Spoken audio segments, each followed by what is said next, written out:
What's up, guys? Thought I would head out to the shop and we'll do a quick almost a 1 year review on the Premier plasma table, CNC plasma table, and the HTP Pro Pulse M220 MTS.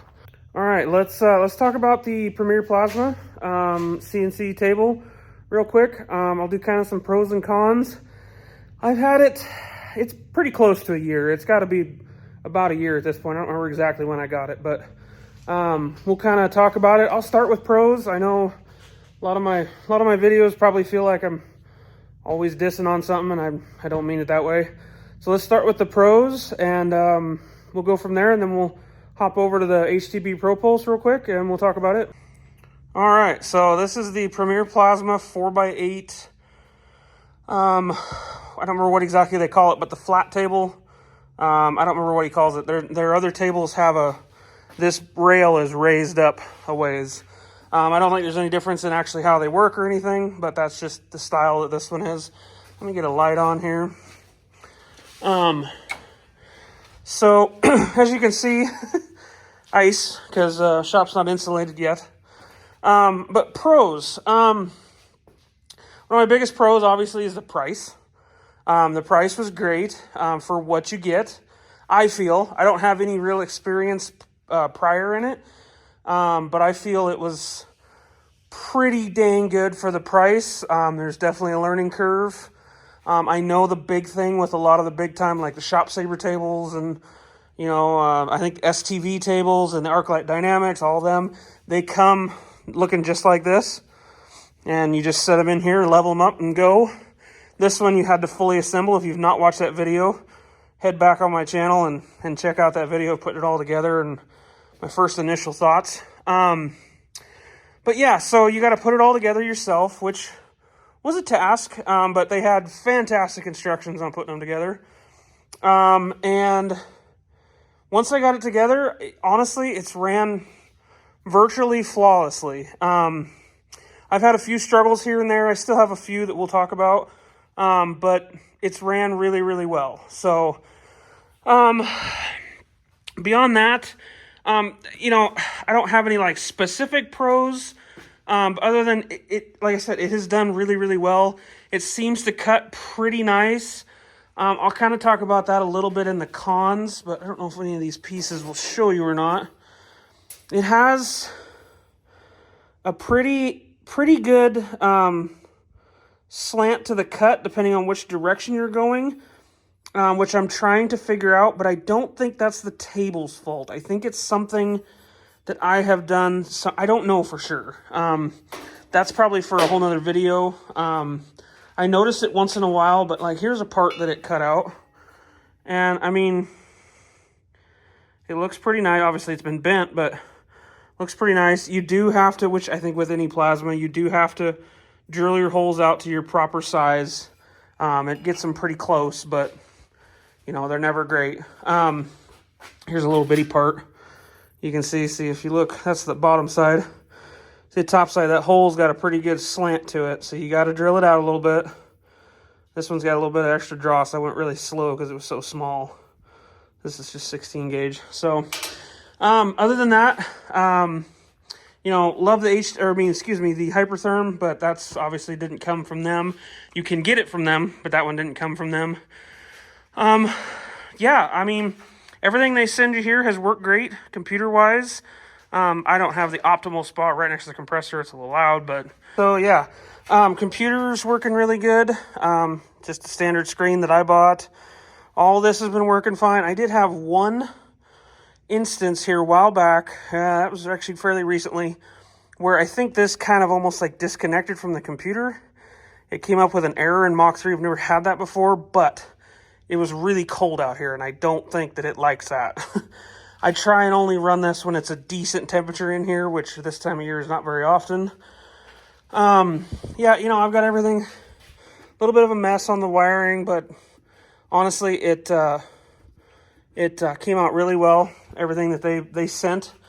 I have not used the THC. I didn't really understand how to set it up, and I've heard a lot of guys say that just in general, it's not Premier Plasma's fault, but just in general, those don't work as well as you'd like sometimes. I don't know. I just haven't hooked it up. It's been doing really well without it. So, yeah. I really like the water table. I can see huge advantages to not doing a water table and having just like a downdraft table or something like that. Because this is an absolute mess. Again, I don't think that it's not a fault of Premier Plasma, at least this part. I'll talk about that in a second.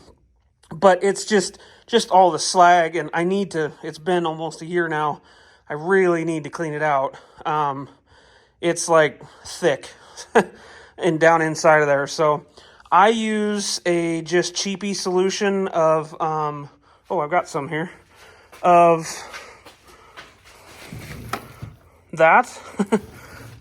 It works pretty well. I haven't had any issues with, toxic or anything. I keep it plenty ventilated and all that when it's running.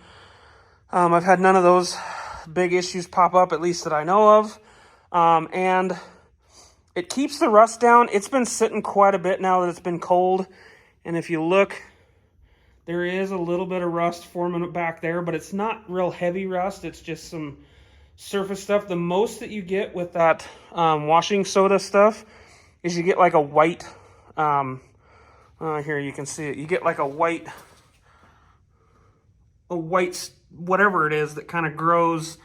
It wipes right off. I just take a wire, like a grill brush, and just go around and it scrubs right off. But it does grow on there. I try not to leave parts on there too long. But things are not heavily rusting. They're barely rusting at all. So it's definitely working for that. But that brings me to one of the cons that I really, really, really wish this table had was some sort of drain. I could put one in, probably no problem, except the way this water pan works. These are all separate pieces. You see right there? And it's hard to see with the water in there, but that's like a 1-inch tall lip where they bolt together. And you'd have to have 4 drains, at least for this table, because there's 4 pans. When it gets up, it's right now, a lot of this water is all evaporated. Right now, it's just right at that. But when it gets up above it, that's fine. It equalizes. But once it gets below that, you're going to have to drain each pan. So it's going to be a little bit of a pain. It is what it is. It's another one of those things for the price. I'm willing to deal with it. But yeah, so beyond that, it's run really well. I'm pretty impressed with the motor setup, even though I've never really seen in other companies, but these seem pretty, like somebody did really well, but basically made them in their garage. I mean, they're not like a cast fancy piece, with precision guide rails and, all that stuff. But for what they are, they've been working really, really well. They seem to be pretty accurate. There's no real, I'm wiggling it, so you can see my hand here, and there's no play in it. Everything seems to be running really nice. I wish there was something a little bit better that could be done with the wiring. Maybe that's just because of where I put my computer. But this whole, coming out of that dude, this whole setup is kind of meh. I think I've seen in a lot of the bigger like Shop Saver tables that the plasma lead is actually supposed to go through the chain. I didn't realize that when I put mine together. Something I may do later, but this is working pretty well for me. Got a big long, because these come with big long leads, machines down there. And then I just run the ground out. Again, that's something I've seen on the big tables, that they have a built-in ground.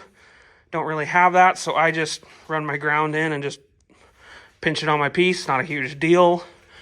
But yeah, so that's kind of the gist of it. I am probably going to be upgrading here in the next year or two. Run this one for a couple, 2-3 years. And I'm looking really, really hard at a Shop Saver. That's why I keep talking about them, because I've looked at them a lot. I've also looked at ArcLight Dynamics, because they're in my old hometown. But I think for you guys that, you know, very kind of budget minded, you want to step into CNC plasma, I would highly recommend these guys. I think they put out a pretty good product. Obviously, you don't have to go as big as I did. I went 4x8 just because I wanted to use full sheets. Definitely not necessary budget-wise. But I've been pretty dang happy with it. Again, I don't come from, you know, I don't have any prior experience with one, so I'm sure there's things that I could pick on it that way if I had that experience. And I don't. But, you know, honestly, it's done really well for me. It's a whole lot easier than cutting all these parts by hand and all that. I've made a lot of pretty cool signs, and I've made some big full sheet signs, and I mean, it's worked pretty well. So I would give them definitely a thumbs up. You know, it's one of those things. Is there room for improvement? Yeah, absolutely. As with anything. But for the most part, especially when you consider the cost of them versus something like a Shop Saber, I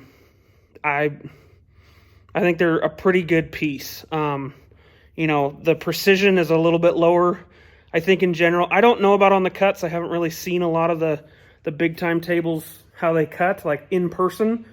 So I'm not 100% sure. I think the precision is down from those just a little bit. But some of that could be how I'm doing the settings. But as far as everything working properly, I think they do really well. Like I said, it's been a year. I'm a little bit more than a hobby shop. Definitely not full scale like this thing runs every day. Not at all. But I've got a pretty good, that's my second or third bucket of, I save all the little, you know, circles out of the middle of a circle and, you know, all that sort of stuff. That's my second bucket of those. There's a whole bunch of pieces I screwed up. This is probably my, I don't know, 20th or 30th sheet of 16 gauge. I've gone through probably a dozen sheets of 11 gauge. I mean, it's cut quite a bit of stuff. So, it's done well. So, but definitely, if you don't have a heated shop, which I don't yet, it's going to be soon, but I don't yet. As you can see, no insulation. The ice is a pretty big problem, and the no drains. That's tough, but it is what it is. You deal with it, and it works. So let's hop over to the HTP Pro Pulse, and we'll talk about it real quick. All right, HTP Pro Pulse 220 MTS. Hopefully you guys have seen my video about that. I have nothing bad to say about this machine. So you can see that. I've got a mess on my cart here. Don't mind that. Absolutely nothing bad to say about this so far. In fact, I've been looking at wanting to get a bigger, well, this machine can do steel, but I've been looking at, I want to keep this with aluminum. I've been looking at getting a bigger machine for steel so I can have two separate machines, which right now I have the Miller 211 inverter machine, which is an amazing machine, but I want to get a bigger one. I've been looking at going to their 300, Pro Pulse 300, because I'm so happy with this machine. I think it works great. I've had so far no issues. I've probably run, again, not a full-scale shop, but I have probably run at least a dozen of the big 5-pound spools of 4043 and 5356 through it. And probably one of my biggest things, which is, I guess, maybe a little bit me and not all the machine, but I've only gone through probably, I don't know, 5, 6 maybe tips on it. Maybe we'll just say on the high side 10. That's less than 1 per roll of wire. And those 5-pound spools of aluminum, that's a lot of wire. Which is what, an 11, I think it's 11-pound spool in steel. That size. So that's coming from the spool gun. That's just night and day. I mean, just absolutely night and day. I used to just like invest in freaking tips for that spool gun. So, I guess if I had to give it a con, my biggest con is only an 8-foot lead on the gun, but it's a regular gun. It's a regular, which I do not have wound up very well here. It is a regular MIG gun. And, you know, yeah, it's only 8 feet long and it gets a little bit cumbersome, but my hands aren't as tired at the end of the day. I can get in so many better places than I could with that spool gun. I'll take it. I've got 220 there, 220 over there with that cord that you could probably just barely see. There's 220 over there, and then I've got a 220 that I'm using for the table. I'm probably going to add a couple more in here, but between that, having those everywhere and having that big cord, I don't have any issues. It's a little bit, like I said, just a little bit cumbersome to move it around, to like when you're working on something big, which obviously this isn't aluminum, but when you're working on something big, a little bit cumbersome. But if you want to use it for steel, you can get a regular 20-foot lead for it, I believe. So you shouldn't have any issues there. And yeah, I don't have much else to say about it because I've been super, super happy with it. I've never had an issue feeding 4043 wire, 035, 4043. I have never once had a rat's nest, nothing. It has worked flawlessly. I did, if you go back to my video in the very beginning, I had some issues, switching from spool gun and the Miller over to this. There was some different ways to set things. I just wasn't used to it. I was trying to use pulse for things you shouldn't use pulse for, which was like these short little 1-inch welds. You really shouldn't use pulse because it just doesn't have enough time to really get going. I have not used the pulse and double pulse very much. I'm getting ready to do a couple of pretty big projects where I'm going to be using them quite a bit. So I will definitely update everybody on that. But in straight synergic mode, which is just straight, basically like short circuit type welding for aluminum, it's been absolutely flawless. I have it set up to where it is just my aluminum machine. Of course they can run TIG and I think just DC TIG and a regular. I have a steel spool gun down there, or spool gun, gun, just MIG gun down there if I ever need to run it that way, if something happens to my Miller. And then I also it's on its way. If you see the front here has this extra plug, is for think of it as like a foot pedal, but it's on your thumb, is a remote control for when I go start doing some thin stuff. Well, and all the time I'll use it, but that's what I bought it for thin stuff. And it's a regular remote control, just like a TIG torch with a foot pedal. So that's going to be pretty sweet. I can't wait to try that. That's going to be like a kind of a game changer. I'm pretty sure all the videos I've watched, it's pretty awesome. So, yeah, I've had several bottles of gas through it. Like I said, probably a dozen wires or dozen rolls of that wire. And even 4043, never once an issue feeding it. Even getting it started through the gun, never once an issue. It's been great, and I've burnt up very few tips, and just been happy as a clam with it. So, the only little thing that's, I guess, a little weird, but nothing wrong, is the fan runs all the time. I'm used to the Miller, where it stays basically off until you pull the trigger and start working. That's just how it runs. It's not a huge thing. It's just kind of like the old full-size Millers where the fan just ran all the time. So it's not an issue. It's just something to point out.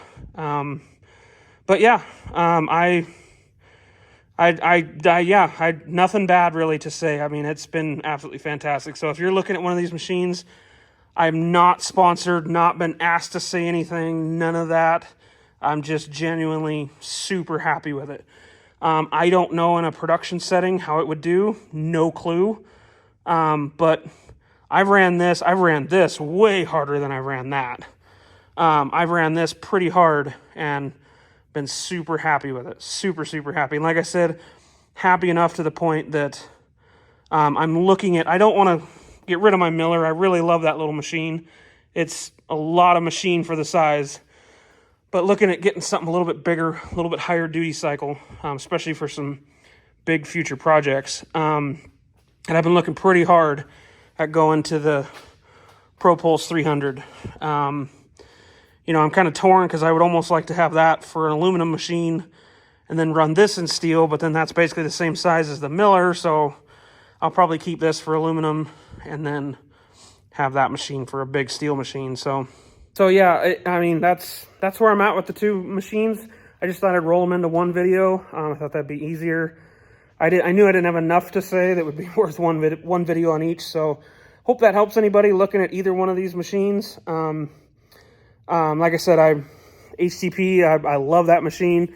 The Premier Plasma, it's been a good machine. Is there probably room for improvement if you have a bigger budget? Yeah. If you told me you had $15,000 to spend, I'd probably say, yeah, why don't you look into, you know, a Shop Saber or whatever, one of those higher brands, but not like full professional. If you've got that kind of budget, I would say go do it. But if you don't, I think this is a pretty dang good machine or good setup. Obviously, the cutting, the main cutting part of it is Hypertherm, which everybody knows Hypertherm, and they work great. But, you know, the drive motors and the system, the computer system and all that seems to work really pretty well. The tables worked well. So there's my thoughts, guys. Be sure and please comment if you want to. And I would love a like on the video. And if you want to see some more, including some of these projects you probably see back here, and this guy, be sure and like my channel, or subscribe to my channel. And we'll catch you guys on the next one. Thanks a lot.